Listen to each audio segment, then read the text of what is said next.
Assalamualaikum warahmatullahi wabarakatuh. Teman-temanku yang hebat dan luar biasa, semoga selalu sehat dan sukses. Komunitas Ratu Lisa di seluruh Indonesia semoga semakin cetar membahana, bisa selalu sehat, semangat dan berbagi ilmu kemana-mana. Di era pandemi tetap jaga protokol kesehatan, semangat untuk berbagi, semangat bersilaturahmi, semangat berkomunikasi, semangat beraksi, dan tentu saja tidak lupa semangat untuk selalu berliterasi dengan Ratu Lisa, rajin menulis dan membaca di Istana Arfus Tercinta dan Taman Literasi Arfus Ratu Lisa Tercinta.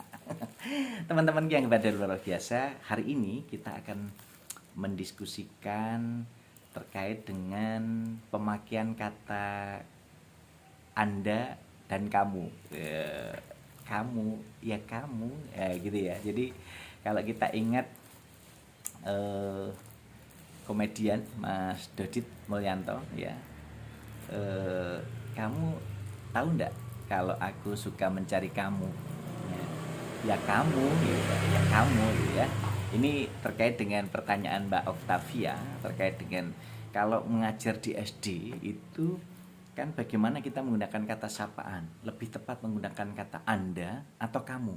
Nah sekarang kita bisa mendiskusikan bersama-sama begini, Mbak Octavia dan juga Mas Anang, Mas Akbar, Mas Bia, teman-teman di berbagai wilayah Yogyakarta, khususnya di wilayah Indonesia juga. Ternyata dalam bertutur itu kan kita menggunakan ekspresi, ya, ekspresi.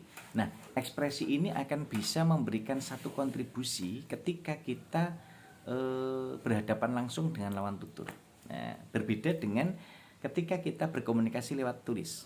Tapi kalau kita berdiskusi langsung bisa melihat lawan tutur kita, tentu ekspresi wajah kita akan sangat berpengaruh.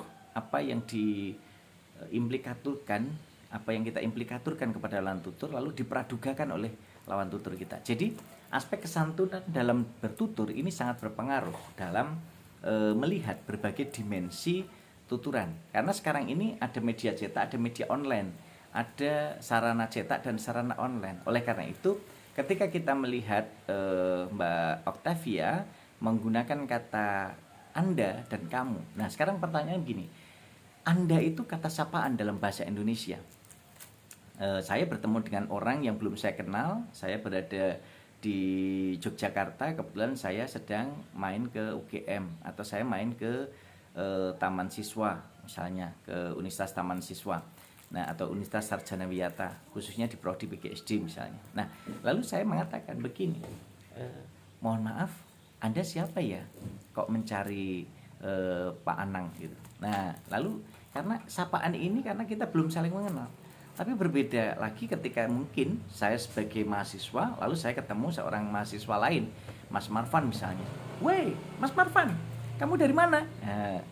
Beda kan? Tapi nggak mungkin saya ketika saya ketemu Pak Anang misalnya, atau saya ketemu Mbak Octavia, langsung tiba-tiba, weh, Anang, kamu mau kemana? Kan beda.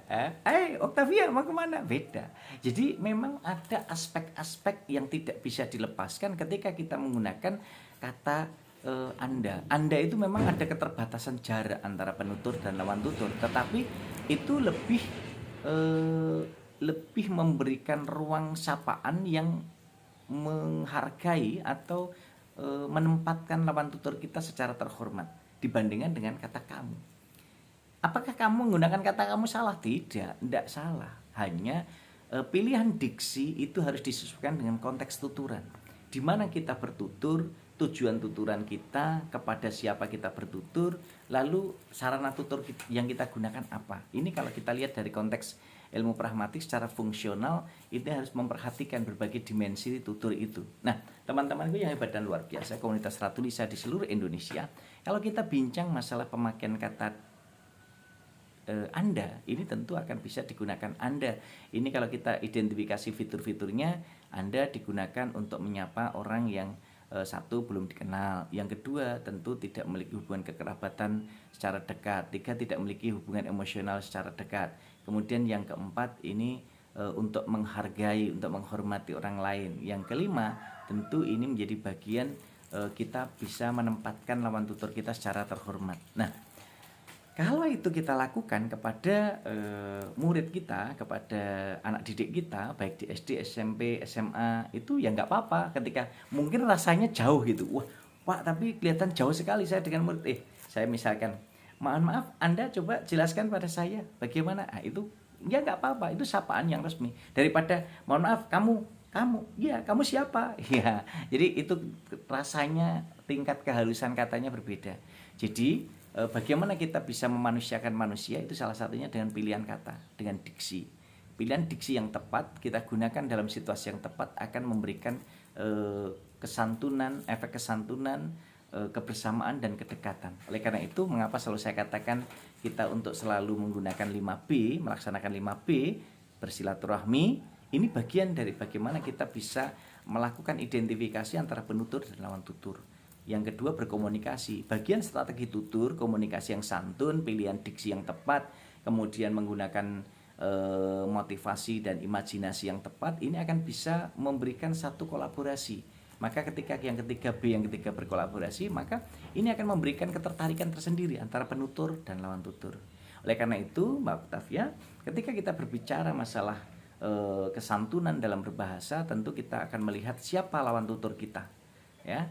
Sehingga kalau tadi saya katakan pada aspek kolaborasi ini jangan hanya sekedar imajinasi, tetapi harus ada aksi nyata.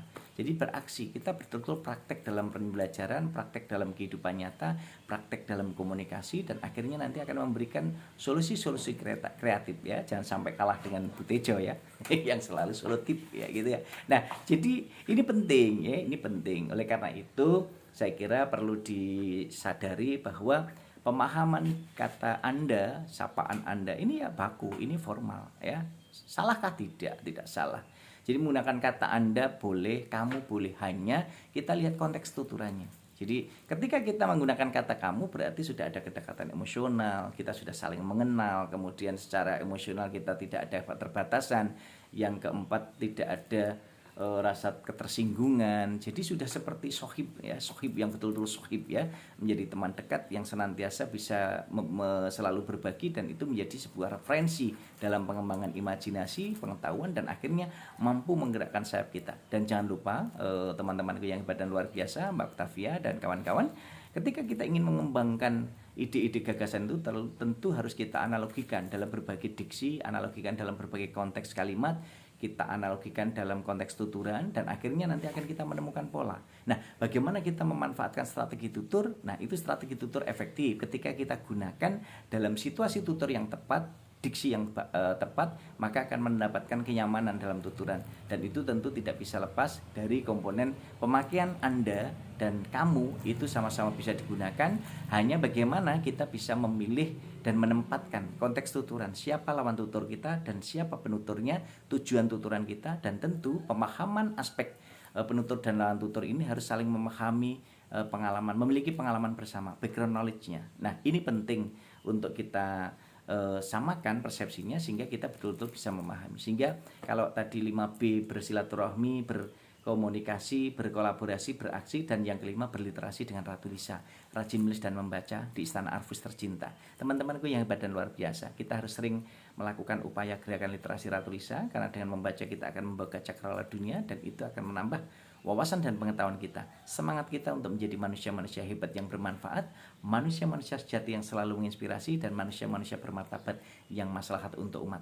Semangat untuk kita, penggunaan kata Anda dan kamu kita sesuaikan dengan konteks tuturan, dan itu akan sangat indah untuk bisa menjadi jalinan komunikasi dan silaturahmi. Salam hebat dan luar biasa bersama saya Muhammad Rohmadi Ratu Lisa untuk selalu bercerita dalam berbagai upaya untuk turut serta mengembangkan generasi unggul, kreatif, inovatif, dan tangguh di negeri Indonesia tercinta. Dan disinilah kekuatan kita untuk selalu bersama dan berbagi. Terima kasih, salam hebat dan luar biasa. Assalamualaikum warahmatullahi wabarakatuh.